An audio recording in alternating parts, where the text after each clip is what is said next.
Hello everyone. अगर आप कुछ समय से ट्राई कर रहे हो और बार बार आपके पीरियड्स आ जा रहे हैं, प्रेगनेंसी कंसीव नहीं हो रही है, तो आप बहुत ज़्यादा टेंशन में आ जाते हो, फ्रस्ट्रेटेड हो जाते हो। इसके बाद बहुत सारे लोग आपको सलाह देते हैं ये करना चाहिए वो करना चाहिए, लेकिन कुछ रिजल्ट्स नहीं मिलता। तो आइए इसके ऊपर ध्यान देते हैं, इसके बारे में जानते हैं क्या टिप्स एंड ट्रिक्स होनी चाहिए। 4 ट्रिक्स बताऊंगी, इसकी वजह से आपको जल्द से जल्द कंसीव करने में बिल्कुल हेल्प मिलेंगी।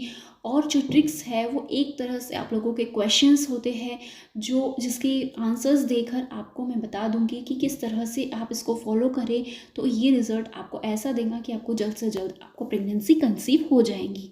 तो सबसे फर्स्ट ट्रिक क्या है? सबसे फर्स्ट ट्रिक ये है ओवुलेशन डे। आपको अपना ओवुलेशन डे क्या है ये जानना और समझना बहुत ज़्यादा ज़रूरी होगा। अगर आपकी पीरियड्स नॉर्मल रेगुलर साइकिल की है 28 डेज़ या 30 डेज़, तो आपका ओवुलेशन डे जो है 12 से लेके 20 डे के बीच में ही कहीं ना कहीं आएगा। तो आपको इस टाइम रिलेशन रखना ज़रूरी होगा, बिकॉज जो बच्चेदानी का मुख होता है वो 2 टाइम खुला रहता है। एक तो आपके मेंस्ट्रुअल साइकिल के दौरान और दूसरा ओवुलेशन डे के दौरान। इसके बावजूद अगर आप जो है रिलेशन रखते हो तो वो आपको प्रेगनेंसी कंसीव करने में हेल्प नहीं करेगा। सिर्फ यही जो दिन रहते हैं ये बहुत यूज़फुल होते हैं, तो आपको इन टाइम जो है रिलेशन रखना ज़रूरी होता है। नेक्स्ट सवाल या क्वेश्चन ये होता है कि हमको पोजीशन कौन सी यूज़ करनी है जिसके वजह से हमको कंसीव करने में मतलब बहुत ज़्यादा फ़ायदा हो या हम जल्दी कंसीव कर लें।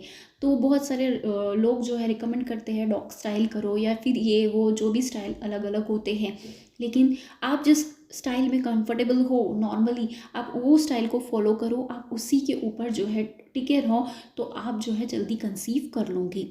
थर्ड ट्रिक क्या है? ट्रिक ये है कि बहुत सारे सवाल होते हैं या फिर एक इसे टिप ही कह लीजिए। बहुत सारे लोगों के क्वेश्चन रहते हैं कि जब हम रिलेशन करते हैं तो उसके तुरंत बाद सब कुछ बाहर हो जाता है, तो फिर हम प्रेग्नेंट कैसे हो सकते हैं जल्द से जल्द? तो देखिए आपकी शरीर की रचना इस तरह से होती है कि अगर आप जो है रिलेशन मेंटेन करते हो तो आपके जो हस्बैंड के स्पर्म है, एक्टिव स्पर्म सेल्स, वो जो है आपके गर्भाशय के मुख से ऊपर की तरफ जाते हैं, यूटेरस और फैलोपियन ट्यूब्स जो रहते हैं वहाँ की तरफ। और वहाँ पर जो है आपका ओवम जो रहता है वो इंतज़ार करता रहता है, और एक बार ये दोनों मिल जाते हैं तो आपको कंसीव हो जाता है, आपका भ्रूण तैयार हो जाता है। तो जो वीर्य अंदर जाता है उसमें से 90% जो रहता है वो जो है बहुत तरह के सेमिनल वेसिकुलर फ्लूइड या फिर आपके हस्बैंड की जो ग्लैंड्स रहते हैं, प्रोस्टेटिक ग्लैंड, इनकी फ्लूइड्स होते हैं। तो सिर्फ 10% जो है काम की चीज़ होती है, बाकी 90% ऐसी चीज़ होती है जिसको बाहर निकलना ही निकलना है। अगर वो आपके पेट में जमा होंगी तो कैसे हो सकता है, उसको तो निकलना पड़ेगा बाहर। और वो आपके मतलब यूटेरस के अंदर, बच्चेदानी के अंदर इन्फेक्शन भी पैदा कर सकती है, तो उसको बाहर निकलना ज़रूरी ही होता है। तो सब कुछ अंदर नहीं रहने वाला, कुछ ना कुछ जो बाहर जो गंदगी है वो बाहर आने ही वाली है। लेकिन जब आप जो है रिलेशन करते हो उसके बाद जो है आपको 10 से 15 मिनट लेग अप पोजीशन करनी होगी। मैं यहाँ पर leg up the wall position की बात नहीं कर रही हूँ। Leg up the wall position के लिए आपको जो है रिलेशन करने के बाद ढूंढना होता है किस जगह आपको अपना पैर ऊपर करके जो है खड़े रहना है, और उस टाइम ही सब कुछ आपका जो है निकल जाता है। तो एक माइंड में वो भी डाउट रहता है। तो आपको क्या करना है, जिस पोजीशन में आपने किया है उसके बाद में आप कमर के नीचे तकिया ले लो। उसके बाद जैसे ही आपका जो कोर्स है वो पूरा हो जाता है तो वहाँ पर आप एक छोटा सा स्टूल रख के आप उसके ऊपर पैर कर दो। छोटा भी स्टूल चलेगा, बस आपका मेन पॉइंट ये होगा कि आपका पैर थोड़ा ऊपर रहना चाहिए। बिकॉज आप लॉजिकली या टेक्निकली भी सोचो तो ये बहुत हद तक फ़ायदा करता भी है। भले इस साइंस के हिसाब से ये ज़रूरी नहीं होता, बहुत सारे डॉक्टर्स आपको ये बोलते हैं, लेकिन आप लॉजिकली सोचो तो ये कहीं ना कहीं फ़ायदा भी आपको करेगा ही।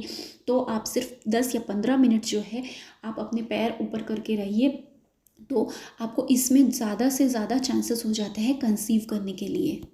अब फोर्थ और फाइनल जो टिप होंगी वो ये होंगी, इसके बारे में कोई बात नहीं करता लेकिन मैं ये बताऊंगी कि जब भी आप कोर्स करते हो उसके पहले जो फोर प्ले का पार्ट होता है, other than course, main course के पहले जो भी चीज़ें होती है वो एक महिला को या स्त्री को सेटिस्फेक्शन दिलाने में बहुत ज़्यादा हेल्प करती है। उसका माइंड बहुत रिलैक्स होता है, और जब भी आप इस स्टेट में होते हो तो आपके कंसीव करने के चांसेस बहुत ज़्यादा बढ़ जाते हैं।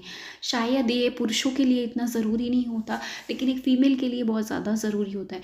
बहुत टाइम से अगर आप बच्चा करने की कोशिश कर रहे हो तो आप एकदम फ्रस्ट्रेट हो जाते हो, तो आपको रिलेशन रखना एक दिन के आड़ बस आपको एक ड्यूटी लग जाती है कि हमको ये रिलेशन रखना है क्योंकि हमको बच्चा करना है।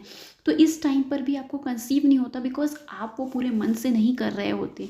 तो इस वजह से फोर प्ले का जो पार्ट है वो बहुत इंपॉर्टेंट है। ये एक स्त्री को बिल्कुल रिलैक्स रखता है, स्ट्रेस फ्री रखता है और उसके माइंड से बिल्कुल टेंशन गायब हो जाता है और फिर जो प्रोसेस होती है वो बहुत अच्छी होगी और आपको इससे बहुत अच्छे रिजल्ट भी मिलेंगे। ये चारों टिप के साथ एक एक्स्ट्रा टिप मेरी तरफ से ये रहेंगी कि आप 10 मिनट के लिए या तो मेडिटेशन करें या तो फिर आप अनुलोम विलोम का जो प्राणायाम रहता है वो करें, बिकॉज इससे भी आपका माइंड बहुत रिलैक्स होता है। कंसीव करने के चक्कर में आपका माइंड बहुत ज़्यादा टेंशन में रहता है और इसकी वजह से भी कंसीव नहीं होता। तो मेडिटेशन या योगा हेल्प करते हैं आपके माइंड को रिलैक्स करने में और इस तरह से आपकी बॉडी के फंक्शंस भी बहुत अच्छे होते हैं और आप जल्द से जल्द प्रेग्नेंट हो सकती हैं। फ्रेंड्स, बहुत दिनों से मैंने इस चैनल पे वीडियोस अपलोड नहीं की है क्योंकि कुछ टेक्निकल इशू आ गया था, लेकिन अब जो है मैं इसके ऊपर रेगुलरली वीडियोस अपलोड करूँगी। तो जिन लोगों ने भी ये चैनल सब्सक्राइब नहीं किया है तो सब्सक्राइब ज़रूर कर दें। आई होप आप लोगों को आज का वीडियो पसंद आया होगा। तो फिर मिलते हैं नेक्स्ट वीडियो में, तब तक के लिए टेक केयर।